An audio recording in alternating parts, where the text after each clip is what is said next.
Hello and welcome. We're coming to you from the sidelines of the Mint Investment Summit, Mint India Investment Summit 2022, and I'm joined by Upasana Taku.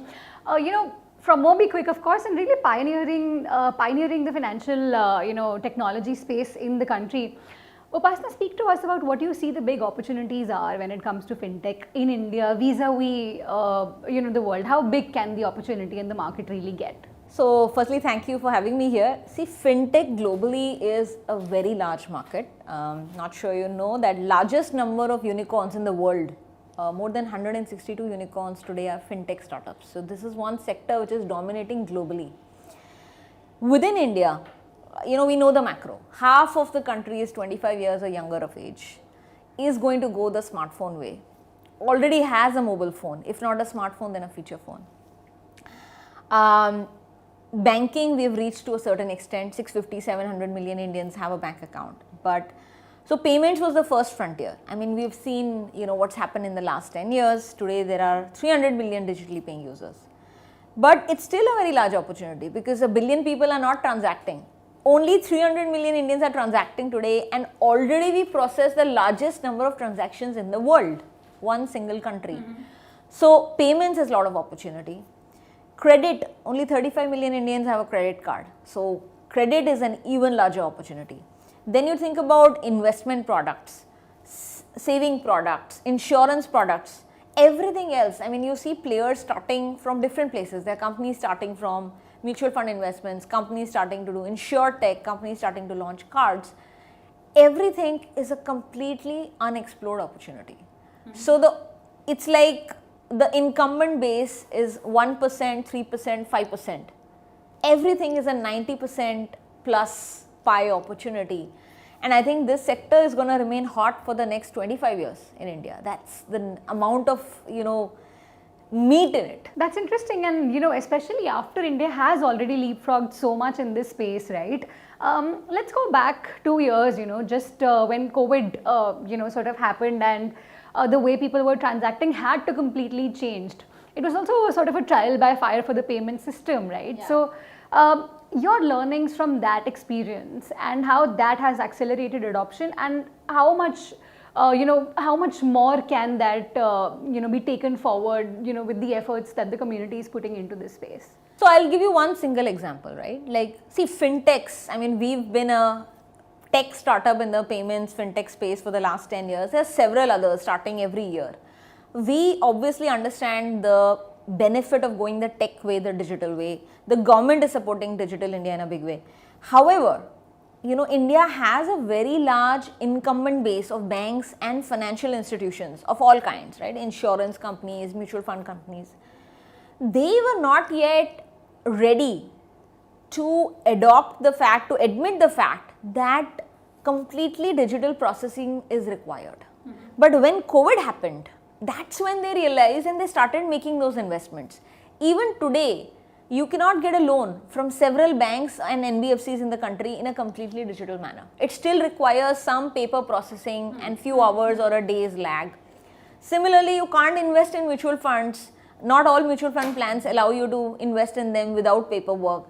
So these are just certain examples I'm trying to tell you, and in these areas you've seen significant sort of money starting to pour in, and companies, senior leaders, regulatory bodies, governments, actively everyone is thinking about it, and they've realized the hard way that you have to find a way to build everything from a digital framework point of view, digital distribution point of view.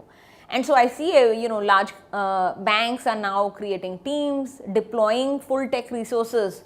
I mean, I've been saying this for 5 years, 10 years, and it's a little unfortunate that it took, a pandemic like COVID and, significant loss of life for large organizations to realize it. But I think now everybody is really behind it. I mean, Demon was an event that had created the first wave from a digitization point of view.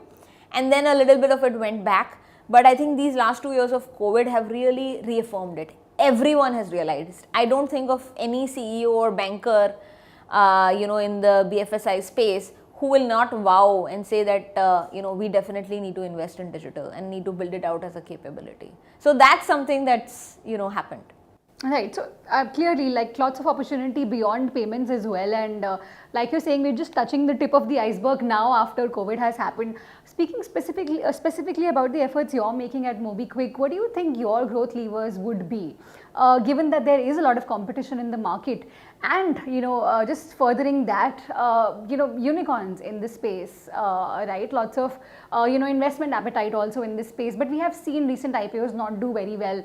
How does that change, that appetite or that outlook that an investor might have towards the space in India? See, I think short term people keep changing their views depending on one or two incidents. But I think from a broad strokes, long term perspective, like I said, the opportunity is too large. So investors, whether they are private or public market investors, I don't think they can ignore fintech. I don't think fintech is ever going out of fashion. Just like the little black dress never goes out of fashion, fintech is never going out of fashion, especially in India. Sure. Like I said, fintech globally is very hot, and India especially is a very, very large opportunity. I would not be surprised if we become, the largest fintech opportunity over the next few years. So, momentarily, people may have mistrust, ups and downs happen, but I don't think that the performance of a couple of few companies can really create that level of impact that people will not be able to overlook. There are lots of companies, there are lots of fintech startups in India that are building very innovative products, that are focusing in all the different things I spoke about. Lending, not just consumer but merchant, is a very large opportunity. Real-time payments, while we think UPI has arrived, but payments is not solved everywhere for businesses. Even for a simple example like insurance, go to a hospital and try to check out of the hospital. It takes forever to get your insurance billing done, right? So there are chinks over there. And then several other financial product areas, right, where we have just scraped the surface. So I don't think that markets and investors are ever going to feel that fintech is going out of fashion. So we'll tide over that short-term disruption perhaps, and a little bit of a lack of appetite, but the positive is that for the next 25 years, you said, the market is going to be hot. It is hot, and I don't think there is any loss of appetite even now. I mean, we see a fintech getting funded almost every week right now in the private markets. So it is a super hot market. So well, that is an optimistic note to end on, especially considering it's an investment summit, and it's good to know that the momentum continues as strong as ever. Upasana, thank you so much for taking the time and speaking to us. Thank you for having me. Thanks, Upasana.